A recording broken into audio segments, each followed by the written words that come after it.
चांदपुर गांव में एक ऐसा भी इंसान था जो रात के अंधेरे में लकड़ी ढोने का काम करता था। उसका नाम था नामदेव। वो एक अत्यंत निर्धन लकड़हारा था जिसकी पूरी दुनिया उसके छोटे से घर और उसके इकलौते बेटे गुड्डू के इर्द गिर्द सिमटी रहती थी। वो हर रात मौत की परवाह किए बिना उस घनघोर जंगल की गहराई में जाता और लकड़ियां काटता और उन लकड़ियों को अपनी पुरानी बैलगाड़ी पर लाद कर गांव के घर घर में ले जाकर बेचता। इसी मेहनत की कमाई से वो अपने घर का चूल्हा जला पाता। लेकिन कुछ दिन से चांदपुर गांव में ठंड ने अपने पिछले सारे रिकॉर्ड तोड़ दिए थे। इस साल कड़ाके की ठंड के साथ साथ बेमौसम बारिश ने ऐसा कहर बरसाया था कि गांव की गलियां सुनसान हो गई थीं और लोग अपने घरों में कैद हो चुके थे। उसी गांव के कोने में बसे एक छोटे से घर में नामदेव और उसका छोटा सा बेटा गुड्डू रहता था। कुछ दिन पहले ही गुड्डू की मां का स्वर्गवास हो चुका था। तब से गुड्डू की सारी जिम्मेदारियां उसके पिता नामदेव पे आ गई थीं। हे भगवान, ये तू मेरी कैसी कठोर परीक्षा ले रहा है। बाहर ऐसा तांडव खड़ा कर दिया है कि आसमान से गिरती बिजली कलेजा कंपा रही है। कड़ाके की ठंड और ऊपर से ये मूसलाधार बारिश। ऐसे में बाहर जाने से परिंदा भी पर मारने से डरे तो मैं जंगल की उस गहराई में लकड़ी काटने कैसे जाऊं। हे विधाता, तू तो सब जानता है कि यदि मैं आज लकड़ी लेकर नहीं आया तो कल मेरे इस मासूम बच्चे के मुंह में अनाज का एक दाना भी नहीं जाएगा। हमारे घर का चूल्हा ठंडा ही रह जाएगा। मुझ गरीब पर दया कर प्रभु। इस विनाशकारी बारिश को थोड़ी देर के लिए रोक दे। बाबा, मेरी बात मानिए, आज आप कहीं मत जाइए। देखिए बाहर कितना घना अंधेरा है और ये बिजली की गड़गड़ाहट मुझे अंदर तक डरा रही है। बाबा, माँ के चले जाने के बाद अब मेरा इस दुनिया में आपके सिवा दूसरा कोई भी नहीं है। अगर आपको उस डरावने जंगल में कुछ हो गया तो मेरा क्या होगा? मुझे बहुत डर लग रहा है बाबा। हम कल भूखे रह लेंगे, मुझे भूख मंजूर है, पर आपकी जान जोखिम में डालना मंजूर नहीं। आज की रात घर पर ही रुक जाइए। बेटा गुड्डू, तेरी चिंता मैं समझ सकता हूँ, पर अगर आज मैं डरकर घर बैठ गया तो कल का सूरज हमें और भी बड़ी मुश्किल में डाल देगा। भूख सबसे बड़ा और निर्दयी राक्षस होती है बेटा, और इस राक्षस को हराने के लिए मुझे उस खौफनाक जंगल की अंधेरी राहों से लड़ना ही होगा। हमारे पास कोई और रास्ता नहीं है। मुझे आज किसी भी हाल में जाना ही होगा ताकि कल सुबह मैं तेरे लिए रोटी का इंतजाम कर सकूं। तभी कीचड़ से लथपथ रास्ते पर गांव का सबसे क्रूर और स्वार्थी जमींदार सेठ जमुना दास अपने वफादार और चापलूस नौकर पोपटलाल के साथ आता हुआ दिखाई दिया। पोपटलाल ने पूरी ताकत लगाकर सेठ के सिर पर बड़ा सा छाता तान रखा था ताकि बारिश की एक बूंद भी सेठ के कीमती रेशमी वस्त्रों को न छू सके और उनकी इज्जत पे कोई दाग ना लग सके। अरे ओ नामदेव, तू यहाँ अपने घर की चौखट पर खड़ा होकर बाहर की बारिश का तमाशा देख रहा है और मैं वहां अपनी हवेली में तेरा रास्ता देख देख कर थक गया हूं। तुझे तनिक भी अंदाजा है कि इस साल गांव में कितनी जानलेवा ठंड पड़ रही है। ऊपर से इस कमबख्त बारिश ने मेरा जीना हराम कर दिया है। मुझे अलाव जलाने के लिए एकदम सूखी और बढ़िया लकड़ी चाहिए, और वो भी इसी वक्त। मुझे तेरी मजबूरियों से कोई लेना देना नहीं है। मालिक, आप स्वयं देख रहे हैं कि बाहर का मंजर किसी प्रलय से कम नहीं है। ऐसी मूसलाधार बारिश और कड़कती बिजली के बीच में जंगल में अकेला लकड़ी काटने का साहस कैसे जुटाऊं? रात का भी ठीक से दिखाई नहीं दे रहा। कृपया मुझ पर और मेरे इस छोटे से बेटे पे थोड़ी दया करें। ये अपनी गरीबी और लाचारी का रोना मुझे मत सुना नामदेव। तू चाहे जो कर, आसमान से आग बरसे या धरती फटे, मुझे कोई फर्क नहीं पड़ने वाला। मुझे तो बस 1 घंटे के भीतर मेरे घर के बाहर लकड़ियां चाहिए, समझ गया? और अगर तू नहीं जा सकता तो जो 500 रुपए तूने मुझसे राशन के लिए एडवांस लिए थे वो इसी पल पाई पाई समेत वापस कर दे, वरना अंजाम भुगतने के लिए तैयार हो जा।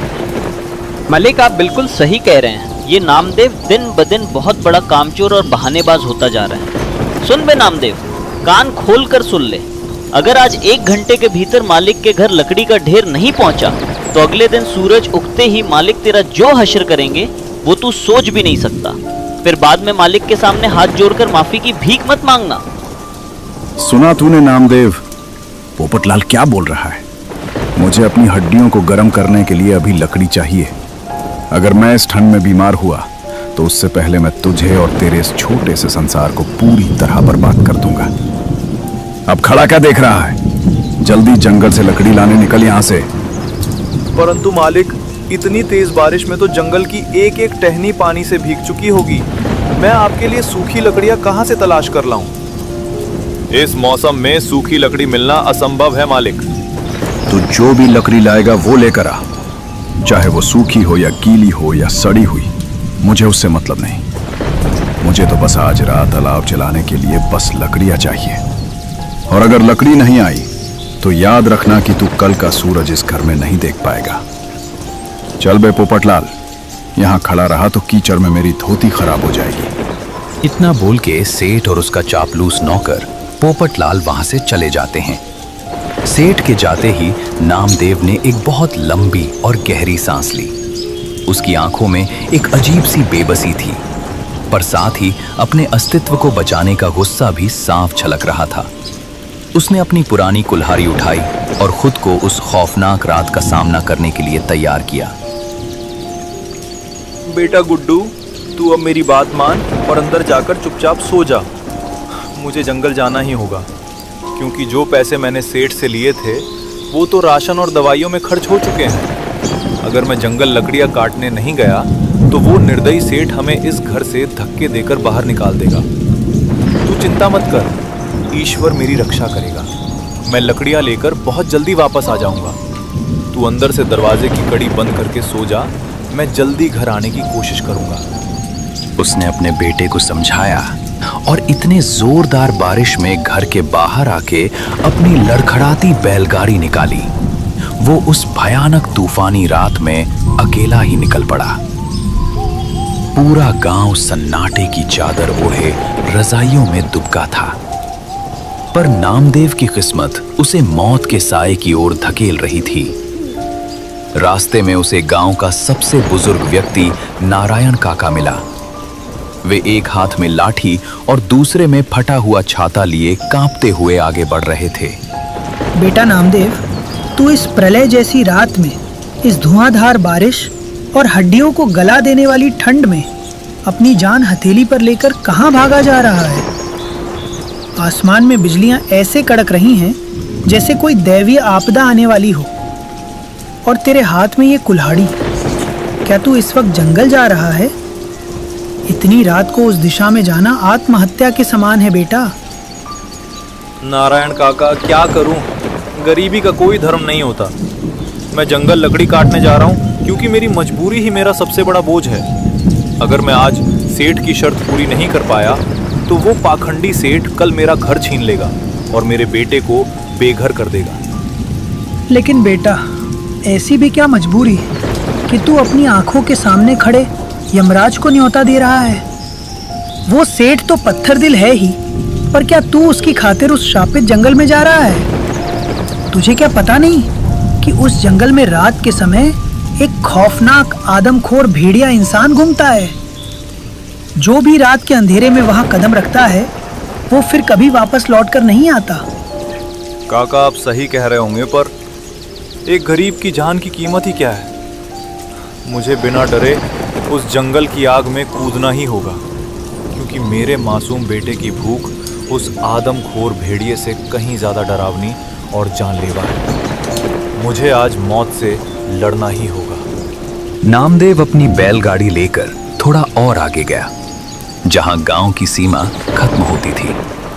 वहां एक पुराने आधे ढहते हुए मकान के नीचे उसे अपने दो परम मित्र बिरजू और मोहन एक छोटा सा अलाव जलाकर बैठे हुए दिखाई दिए। अरे ओ नामदेव, रुक भाई रुक। कहाँ का इरादा है इतनी भयावह बारिश और कंपकंपाती ठंड में? इधर आ, हमारे पास बैठ और थोड़ी आग ताप ले, वरना तू तो रास्ते में ही जम जाएगा।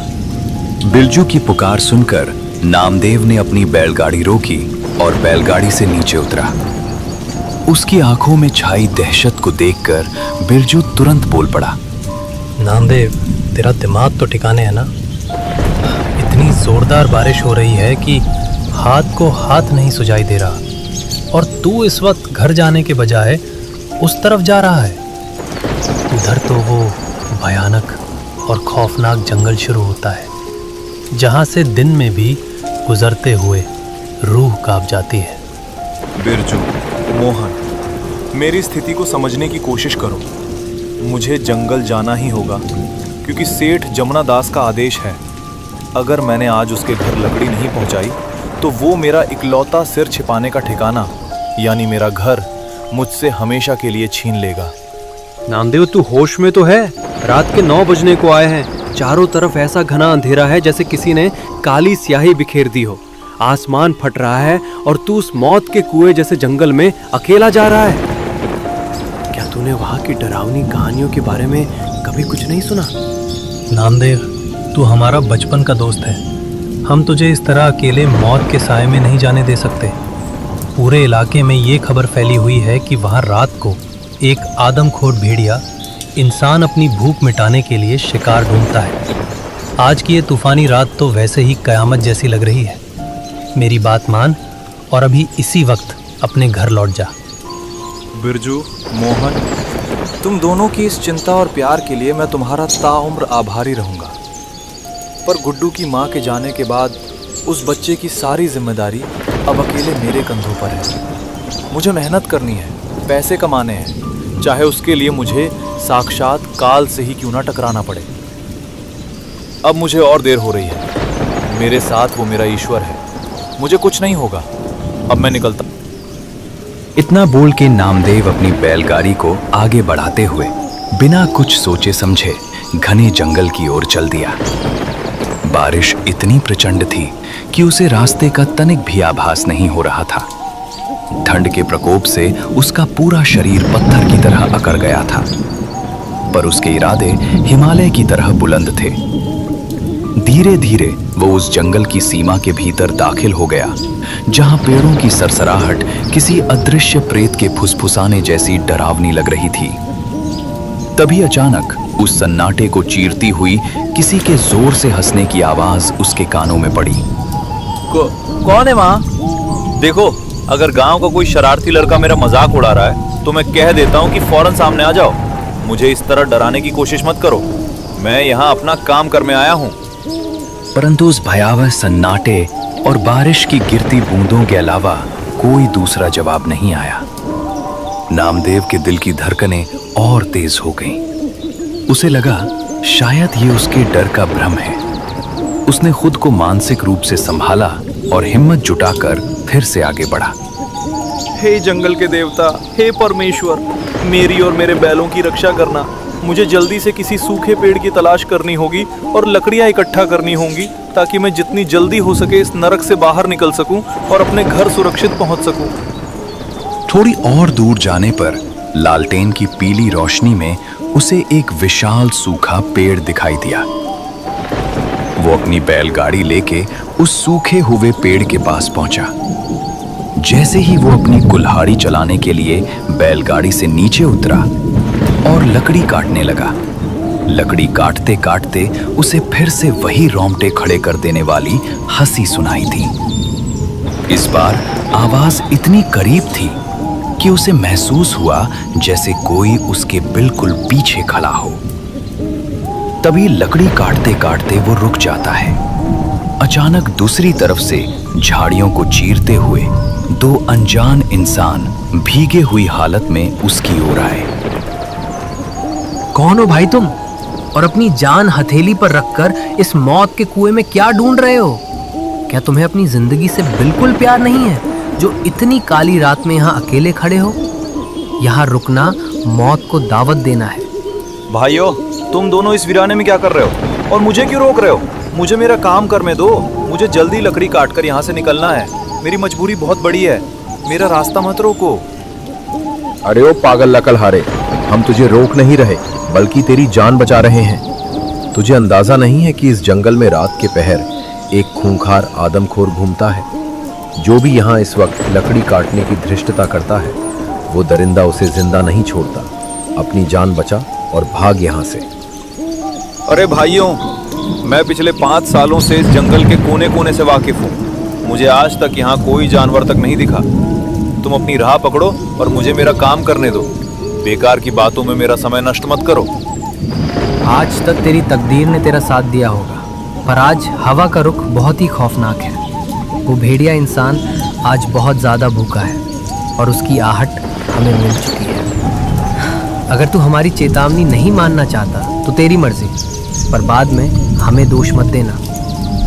इतना बोल के वो दोनों अनजान इंसान वहां से जाने लगते हैं, लेकिन नामदेव ने उनकी कोई भी बात नहीं सुनी। वो फिर से लकड़ी काटने लग जाता है। दूसरी तरफ गांव में इतना सन्नाटा छाया हुआ था कि गांव का कोई भी इंसान बाहर दिखाई नहीं दे रहा था, क्योंकि ठंड इतनी थी कि लोग अपने घरों में रजाई में घुसे हुए थे। ऊपर से ये धुआंधार बारिश, कोई घर में सोया हुआ था तो कोई अपने घर में अल्लाह जलाकर बैठ के बातें कर रहा था। वहीं एक बड़े से घर में सेठ जमना दास और उसका नौकर ठंड के मारे अकड़ रहे थे। अरे ओ पोपटलाल, अब तक वो कामचोर नामदेव लकड़ी लेकर क्यों नहीं आया? यहाँ ठंड के मारे मेरी जान निकल रही है। मैंने गलती की जो उस भिखारी को 500 रुपए एडवांस दिए। वो जरूर कहीं दुबक कर बैठा होगा। मलिक, मुझे पता था वो धोखा देगा। उसने कहा था कि 1 घंटे में आएगा, पर अब तक उसका अता पता नहीं है। ऐसे लोग कभी अपनी बात के पक्के नहीं होते। वो आपकी दया का गलत फायदा उठा रहा है। आने दे उसे। आज मैं उसे बताऊंगा कि सेठ जमना दास का गुस्सा क्या होता है। उसकी बैलगाड़ी और घर दोनों आज जब्त करूंगा। कल सुबह उसे और उसके बेटे को सड़क पर खड़ा ना किया तो मेरा नाम भी सेठ जमना दास नहीं। दूसरी तरफ जंगल में नामदेव ने कड़ी मशक्कत के बाद अपनी बैलगाड़ी में लकड़ियां लाद ली थीं। हालांकि लकड़ियां गीली थीं, पर उसके पास कोई और चारा नहीं था। वो बैलगाड़ी पर बैठा और कांपते हाथों से बैलों को हाँकने लगा। उसे क्या पता था कि जंगल की छाया में कोई उसका पीछा कर रहा है, कोई ऐसा जिसकी आंखें अंधेरे में लाल अंगारों की तरह चमक रही थीं। जंगल की सीमाओं के बीच से नामदेव की बैलगाड़ी धीरे धीरे गुजर रही थी। ऊपर आसमान में बादलों की गड़गड़ाहट अब कम हो चुकी थी और मूसलाधार बारिश भी थम गई थी। बारिश रुकने से नामदेव के मन को थोड़ी तसल्ली मिली। उसने राहत की एक गहरी सांस ली, लेकिन ये शांति तूफान के आने से पहले की खामोशी जैसी थी। हे भगवान, ये आवाज फिर से? नहीं, ये बस मेरा वहम है। बस थोड़ी दूर और फिर मैं जंगल के बाहर निकल जाऊंगा। फिर सेठ जमना दास को लकड़ी देकर जल्दी घर चला जाऊंगा। घर में मेरा बेटा गुड्डू अकेला है। मुझे जल्दी से जल्दी इस जंगल से निकलना होगा। हे प्रभु, बस मेरा साथ मत छोड़ना। नामदेव अपने डर को दबाने की कोशिश कर रहा था, लेकिन उसके बैल अचानक बेचैन होने लगे। वे जोर जोर से रंभाने लगे और आगे बढ़ने से मना करने लगे। नामदेव ने बैलों को हाँकने की कोशिश की। तभी उसे महसूस हुआ कि पीछे बैलगाड़ी पर लदी लकड़ियों के बोझ पर किसी ने जोर से प्रहार किया हो। नामदेव ने जैसे ही सामने की ओर देखा, उसकी रूह कांप गई। बैलगाड़ी की लालटेन की पीली रोशनी में रास्ते के ठीक बीचों बीच एक विशाल और भयानक आकृति खड़ी थी। वो ना तो पूरी तरह जानवर था और ना ही इंसान। उसके हाथों के पंजे खंजर जैसे नुकीले थे और उसकी आंखें अंधेरे में जलते हुए अंगारों की तरह लाल दहक रही थीं। ये क्या भला है?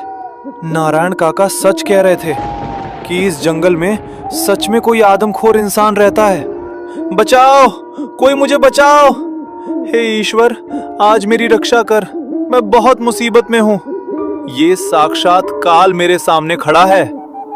अरे वो इंसान, तूने बहुत बड़ी हिम्मत की जो इस रात में मेरे इलाके में कदम रखा। तुझे क्या लगा कि तू यहां से लकड़ी चुरा कर ले जाएगा और मैं देखता रहूंगा? इस जंगल की हर सूखी लकड़ी मेरी है और जो इसे छूता है उसका मांस मेरा भोजन बनता है। तूने मेरी भूख को दावत दी है। मुझे छोड़ दो। मैं बहुत गरीब हूँ। घर पर मेरा छोटा बच्चा मेरा इंतजार कर रहा है। मैंने सिर्फ अपने पेट के लिए ये लकड़ियां काटी हैं। मुझे जाने दो, मैं फिर कभी इस जंगल में लकड़ी काटने नहीं आऊंगा। मुझ पर और मेरे मासूम बच्चे पर रहम करो। तेरा बच्चा कल अनाथ हो जाएगा लकड़हारे। आज की रात तेरी आखिरी रात है। तेरी हड्डियां चबाने में जो मजा आएगा वो इस बारिश की ठंडक को दूर कर देगा। तैयार हो जा अपनी मौत के लिए। अब कोई भी शक्ति तुझे मुझसे नहीं बचा सकती। आदमखोर इंसान जैसे ही नामदेव के बैलगाड़ी के और बढ़ने लगा, तभी अंधेरे को चीरती हुई एक जलती मशाल हवा में लहराती हुई आई और उस राक्षस के पैरों के पास आकर गिरी।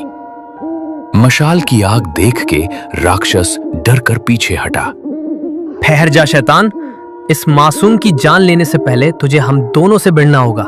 रुक जा आदमखोर, तूने बहुत पाप किए हैं, पर आज तेरा सामना हमसे हुआ है। इसे छोड़ दे वरना। चलो मेरे बैलो, जल्दी यहाँ से मुझे घर की ओर ले चलो। आज मेरी जान तुम्हारे पैरों के दम पर है। भागो जल्दी, अपनी पूरी ताकत लगा दो। हमें इस नरक से बाहर निकलना ही होगा। शाबाश मेरे बैलो, भागो। बैलगाड़ी के पहिए कीचड़ को चीरते हुए तेजी से घूमने लगे। पीछे से चीखने चिल्लाने और मशालों के टकराने की आवाजें आ रही थीं। आदमखोर की दहाड़ पूरे जंगल में गूंज रही थी, जिसे सुनकर नामदेव का दिल बैठा जा रहा था। बेवकूफ इंसानों, तुम्हारे वजह से मेरे जंगल की वो इंसान लकड़ियां लेकर चला गया, लेकिन उस लकड़हारे को मुझसे कोई नहीं बचा सकता। मैं तुम दोनों को खत्म करके उसे भी पकड़ लूंगा। वो जहां भी जाएगा मैं उसे ढूंढ निकालूंगा। तेरी नजर उस पर तब पड़ेगी जब तू हमसे बच पाएगा आदमखोर। आज तू यहाँ से जीवित नहीं जा पाएगा। अपनी पूरी ताकत लगा ले, पर आज तेरा अंत निश्चित है। दूसरी तरफ नामदेव अपनी बैलगाड़ी को गांव की तरफ भगाते हुए ले जा रहा था। नामदेव ने पीछे मुड़कर नहीं देखा। बैलगाड़ी झटके खा रही थी, लकड़ियां आपस में टकराकर शोर कर रही थीं, लेकिन उसके दिमाग में बस अपने बेटे गुड्डू का चेहरा घूम रहा था। हे भगवान, उन दोनों अजनबियों की रक्षा करना। उन्होंने अपनी जान जोखिम में डालकर मुझे उस आदमखोर से बचाया है। वे मेरे लिए देवदूत बनकर आए। प्रभु, उन्हें सुरक्षित रखना। उन्होंने एक गरीब पिता की जान बचाई है। अचानक आसमान में बिजली कड़की और एक पल के लिए पूरा जंगल सफेद रोशनी से नहा गया। उस एक पल की रोशनी में नामदेव को जंगल के बाहर जाने वाला रास्ता साफ दिख गया। वो रहा बाहर का रास्ता। शुक्र है भगवान, मैं उस भयानक जंगल के बाहर आ गया। बस कुछ ही कदम और, फिर मैं सुरक्षित इस रास्ते से निकल जाऊंगा। हे विधाता, मुझ पे तेरी कृपा ऐसे ही बनाए रखना। नामदेव को एक बार पीछे से उस आदमखोर की एक आखिरी तेज चीख सुनाई दी, जैसे उसे आग से जलाया गया हो। इसके बाद रास्ते पे जैसे सन्नाटा छा गया। नामदेव ने बैलों को और तेज भगाया और आखिरकार जंगल की डरावनी सीमा पार कर ली। शुक्र है भगवान, मैं उस भयानक जंगल से बाहर आ गया। मैं बच गया भगवान, तेरा लाख लाख शुक्रिया। आज तूने मुझे एक नई जिंदगी दी है। मैं ये एहसान कभी नहीं भूलूंगा। गुड्डू, मैं आ रहा हूं बेटा। जंगल से निकलते ही ठंडी हवा के झोंके अब उसे डरा नहीं रहे थे, बल्कि सुकून दे रहे थे। दूर गांव की इक्का दुक्का रोशनी दिखाई देने लगी थी। नामदेव का शरीर पसीने और बारिश के पानी से तरबतर था, पर उसकी हिम्मत अभी टूटी नहीं थी। शुक्र है भगवान का, अब तो मैं सही सलामत गांव पहुंच चुका हूं। अब मुझे जल्दी से जल्दी सेठ के घर लकड़ियां पहुंचानी है। उसके बाद मैं और मेरा गुड्डू सुरक्षित होंगे। वो निर्दयी सेठ मेरा घर नहीं छीन पाएगा। चलो बैलो, बस थोड़ी दूर और। गांव की पगडंडी पर बैलगाड़ी के पहुंचते ही कीचड़ की छप छप आवाज होने लगी। कुछ ही देर में नामदेव सेठ जमुना दास के आलीशान मकान के सामने पहुंच गया। सेठ जी, ओ सेठ जी, बाहर आइए, मैं लकड़ियां ले आया हूं। देखिए मालिक, आपका काम हो गया। जल्दी बाहर आइए और अपनी लकड़ियां देख लीजिए। सेठ जमुनादास और पोपटलाल करकराती ठंड में घर से बाहर निकले। नामदेव की हालत देखकर दोनों एक पल के लिए सकपका गए। उसकी आंखों में एक अजीब सी चमक थी। अरे, ये तो सच में आ गया पोपटलाल। नामदेव, तू जिंदा लौट आया। मुझे लगा था तू रास्ते में ही कहीं ढेर हो गया होगा। अरे, ये तो सच में आ गया मालिक। मुझे तो लगा था ये जंगल में किसी झाड़ी के पीछे छुपकर सो गया होगा। लेकिन ये तो कामचोर नहीं है मालिक, ये तो सचमुच मौत के मुंह से लकड़ियां लेकर आया है। बड़ी देर लगा दी नामदेव। मैंने तो सोचा था कल सुबह ही तेरे घर की नीलामी शुरू कर दूंगा। ला, कहां है मेरी लकड़ियां? दिखा मुझे कि तूने क्या लाया है। ये रही मालिक, बैलगाड़ी पे आपकी सारी लकड़ियां लादी हुई है। आपकी शर्त के मुताबिक लकड़ियां आपके घर पहुंच गई हैं। अब मेरा पीछा छोड़ दीजिए और मेरा घर बख्श दीजिए। मैंने अपना वादा पूरा किया है, अब आप अपना वादा पूरा कीजिए। पोपटलाल, देख तो जरा, लकड़ियां सूखी हैं या नहीं। कहीं इस नामदेव ने लकड़ियां गीली तो नहीं लाई? अगर ये गीली हुई तो मेरा अलाव नहीं जलेगा। मालिक, ये तो पूरी गीली हैं, इससे तो अलाव जलेगा ही नहीं, बस धुआं ही धुआं होगा। देख बे नामदेव, क्या फायदा ऐसी लकड़ियों का जिनसे आग ही ना जले। तूने मालिक को निराश किया है नामदेव। आखिर तूने वही किया जो मालिक नहीं चाहते थे। मालिक, बाहर प्रलय जैसी बारिश हो रही थी। इस मौसम में सूखी लकड़ी कहीं नहीं मिल रही थी। मैंने अपनी जान पर खेलकर ये लकड़ियां काटी हैं। उस भयानक जंगल और उस आदमखोर से लड़कर ये सारी लकड़ियां मैं आपके घर तक लाया हूं। चल ठीक है, कम से कम तू लकड़ी लेके आया तो सही। पोपटलाल, लकड़ियां उतारने में इस नामदेव की मदद कर। और हां नामदेव, तू कल सुबह याद से मेरे लिए जंगल से सूखी लकड़ी लेकर आना। फिलहाल इस गीली लकड़ियों से ही मैं अलाव जला लूंगा। आज तू बच गया। नामदेव ने लकड़ियां वहीं उतारी और बिना एक शब्द बोले अपनी खाली बैलगाड़ी लेकर अपने घर की ओर चल पड़ा। जब वो अपने छोटे से घर के सामने पहुंचा तो देखा कि उसका बेटा गुड्डू दरवाजे पर ही सोया हुआ था। नामदेव ने उसे गोद में उठाया और कलेजे से लगा लिया। आज उसे अपनी गरीबी पर नहीं बल्कि अपनी जीत पर गर्व था। आज की रात ने मुझे सिखा दिया कि भूख और मजबूरी इंसान को शेर बना देती है। वो आदमखोर भी मेरी ममता और जिम्मेदारी के आगे हार गया। अब मुझे किसी सेठ या किसी अंधेरी रात से डर नहीं लगेगा। नामदेव ने गुड्डू को अपनी पुरानी खाट पर धीरे से लेटाया और उसके सिर पर हाथ फेरा। बच्चा गहरी नींद में था। शायद वो भी अपने सपनों में अपने पिता की सुरक्षा के लिए प्रार्थना कर रहा था। बेटा, अब हम सुरक्षित हैं। जब तक तेरे पिता के हाथों में ये कुल्हाड़ी है और सीने में हौसला, मैं तुझे कभी भूखा नहीं सोने दूंगा।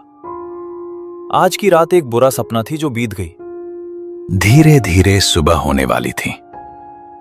आसमान की लाली छाने लगी थी और गांव के मुर्गे बांग देने लगे थे। चांदपुर गांव की वो भयानक काली रात अब इतिहास का हिस्सा बन चुकी थी। पोपटलाल, ये लकड़ियां तो जली नहीं रही हैं। अब उस नामदेव को ठीक से सबक सिखाना ही होगा। हाँ मालिक, आप सही कह रहे हैं। उस कामचोर नामदेव को ऐसी सजा देंगे कि वो उम्र भर याद रखेगा। लेकिन मालिक, वो जिस तरह की बातें कर रहा था, क्या सच में जंगल में कोई आदमखोर है? चुप कर डरपोक, वो सब कहानियां हैं। उसने बस देरी करने का बहाना बनाया था। सूरज की पहली किरण के साथ नामदेव उठ खड़ा हुआ। उसका शरीर दर्द कर रहा था, लेकिन उसके मन में एक नई ऊर्जा थी। उसने अपनी बैलगाड़ी को साफ किया और फिर से काम पर जाने की तैयारी की। घर के अंदर उसका बेटा गुड्डू नींद से उठ गया और बाहर आया। गुड्डू बाहर आके अपने पिता से कहता है, बाबा, आप आ गए। मैं बहुत डर गया था। मैंने सपना देखा कि एक बड़े से भेड़िए ने आपको घेर लिया है, लेकिन फिर 2 देवताओं ने आकर आपको बचा लिया। बेटा, सपने कभी कभी सच होते हैं। देख, तेरा बाबा बिल्कुल ठीक है और तेरे लिए आज ढेर सारा राशन भी लेकर आएगा। अब तू डर मत। नामदेव ने गुड्डू को नाश्ता कराया और खुद भी थोड़ा पानी पीकर फिर से बैलगाड़ी लेकर अपने काम पे घर से निकला। रास्ते में उसे फिर से नारायण काका मिले, जो उसे देखकर हैरान थे। नामदेव, तू सच में वापस आ गया? बेटा, कल रात तो पूरा गांव डर से कांप रहा था। लोग कह रहे थे कि जंगल से भयानक चीखें आ रही थी। तू बच कैसे गया? काका, भगवान ने मेरी लाज रख ली। 2 नेक दिल इंसानों ने मेरी मदद की, वरना आज मेरी बैलगाड़ी खाली लौटती। आपकी चेतावनी सही थी। सच, उस जंगल में एक आदमखोर इंसान घूमता है, पर गरीब की हिम्मत भी कम नहीं होती। जीते रहो बेटा, पर अब दोबारा ऐसी गलती मत करना। वो जंगल इंसानों के लिए नहीं है। भगवान का शुक्र है कि तू सही सलामत है। नामदेव ने नारायण काका को धन्यवाद किया और वो बैलगाड़ी लेके आगे बढ़ गया। आज गांव के लोग उसे एक अलग ही नजर से देख रहे थे। उसकी बहादुरी के चर्चे चारों ओर होने लगे थे। नामदेव भाई, तू तो असली शेर निकला।